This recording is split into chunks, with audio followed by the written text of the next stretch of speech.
Como saber com certeza, com absoluta certeza, que Satanás está falando, mesmo que a boca usada seja de alguém que nos ama, que nós sabemos que nos ama, ou a boca de um pastor, ou a boca de um cônjuge, da nossa esposa, ou do nosso esposo, de um amigo, ou a nossa própria boca. Como ter certeza de que é Satanás que está falando?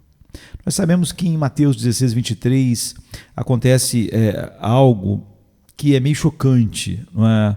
A Bíblia diz: ele, porém, voltando-se, disse a Pedro: para trás de mim, Satanás, que me serves de escândalo, porque não compreendes as coisas que são de Deus, mas só as que são dos homens. O apóstolo Pedro, ele tinha acabado de fazer uma das declarações mais incríveis, não é? Sobre a percepção de quem Jesus era. Ele tinha acabado de confessar que Jesus era o Cristo, o Messias, o Filho de Deus, o Filho do Deus vivo. E Jesus deu uma resposta a Pedro também incrível. Ele disse: bem-aventurado és tu, Simão Barjonas, porque você não revelou a carne e nem o sangue, mas meu Pai é que revelou isso a você. O meu Pai que está nos céus. Pois também eu te digo que tu és Pedro, e sobre esta pedra eu vou edificar a minha igreja, e as portas do inferno não vão prevalecer contra ela, e eu te darei as chaves do reino dos céus, e tudo que ligares na terra será ligado no céu, e tudo que desligares na terra será desligado no céu. E então mandou os seus discípulos que a ninguém dissesse que ele era o Messias. É uma passagem incrível. Mas quando Jesus advertiu seus discípulos, logo depois, falou para eles sobre a necessidade da cruz, dele ir para Jerusalém e morrer. O centro do evangelho, a cruz, né?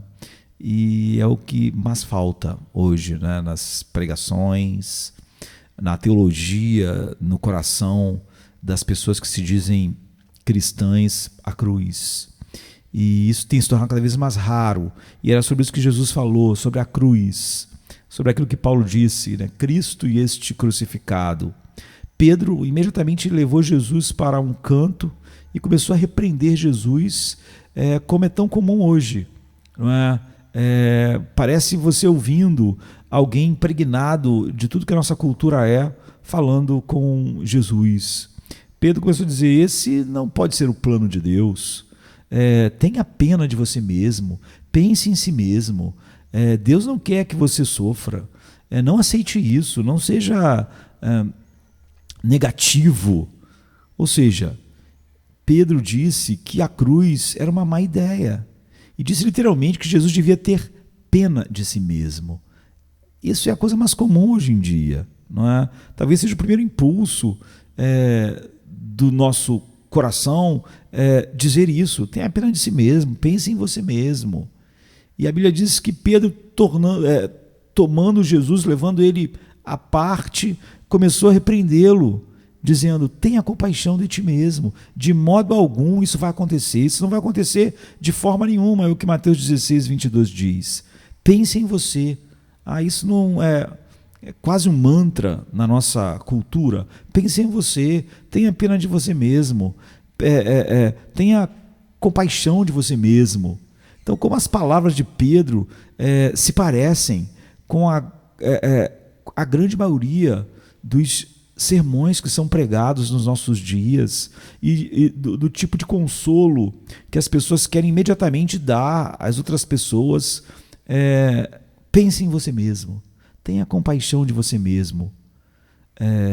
Mas como eu diria, éramos para nós reagirmos hoje e fazer hoje, Jesus discerniu em Pedro a presença, uma outra presença espiritual.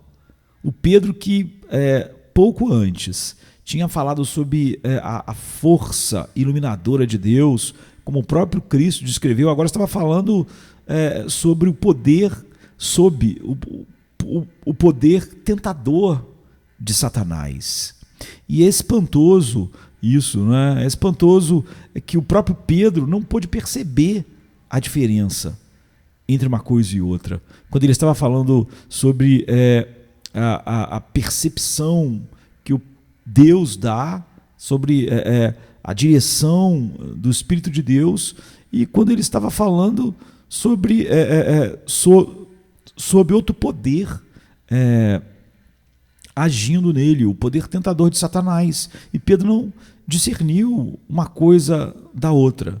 Então, Jesus chocou a sua consciência com palavras duras. Às vezes é o que nós precisamos. Para trás de mim, Satanás, que me serves de escândalo, porque você não compreende as coisas que são de Deus, mas só as que são dos homens. Agora, o que fez a diferença não foi Pedro focar a sua mente em Satanás para expressar a vontade de Satanás. E nós temos que pensar nisso. Pedro não pensou, olha, agora eu vou falar sobre a influência de Satanás, ou agora eu vou fazer a vontade de Satanás. Para fazer isso, Pedro simplesmente deixou sua mente se fixar na sabedoria humana, na sabedoria dos homens. Coisas como sobrevivência, ter pena de si mesmo, ter compaixão de si mesmo, pensar em si mesmo, achar que de forma nenhuma Deus pode ter um plano que inclui dor, que inclui cruz, que inclui vergonha, que inclui morte, que inclui coroa de espinhos.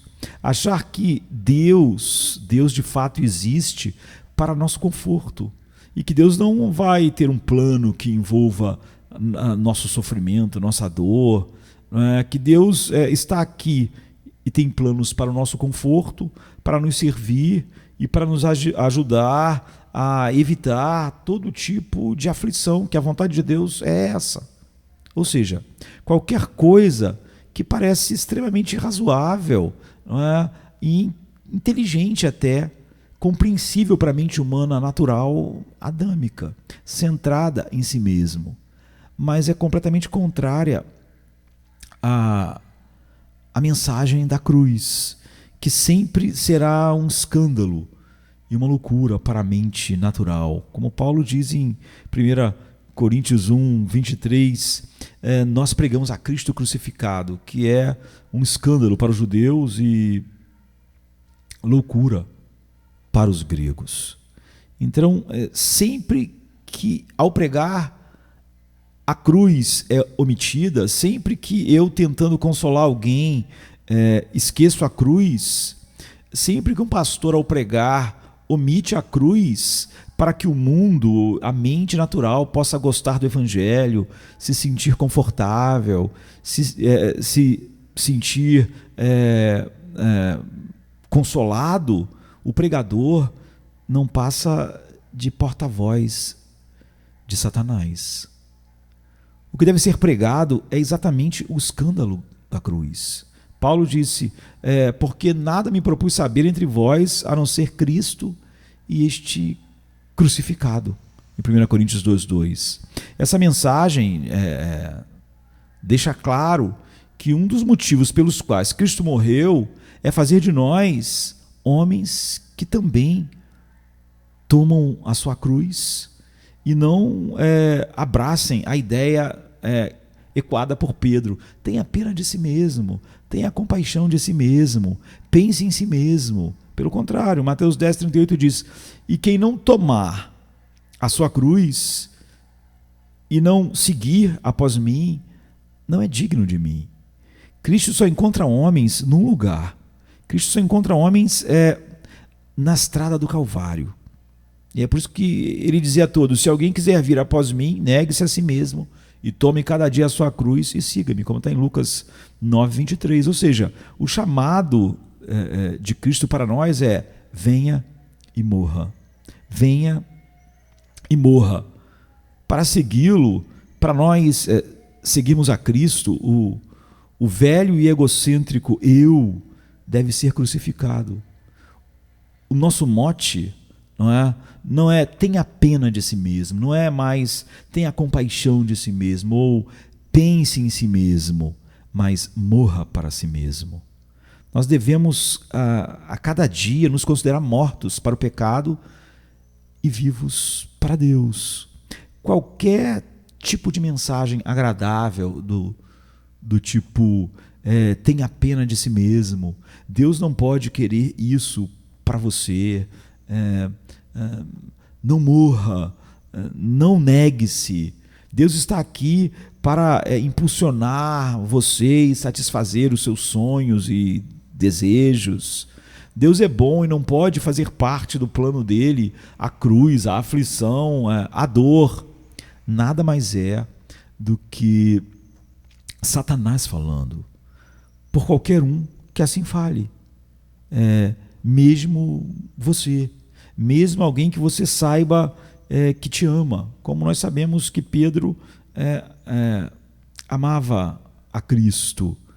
Então, nossa oração diária, contínua, deve ser: Jesus, mantenha-me perto da cruz, mantenha a verdade da cruz no meu coração.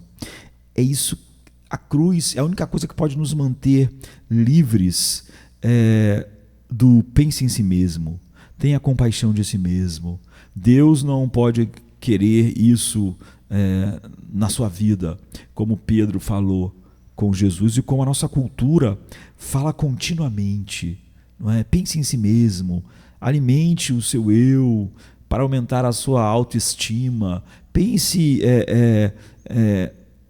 de forma a ter pena, compaixão de si mesmo, não é?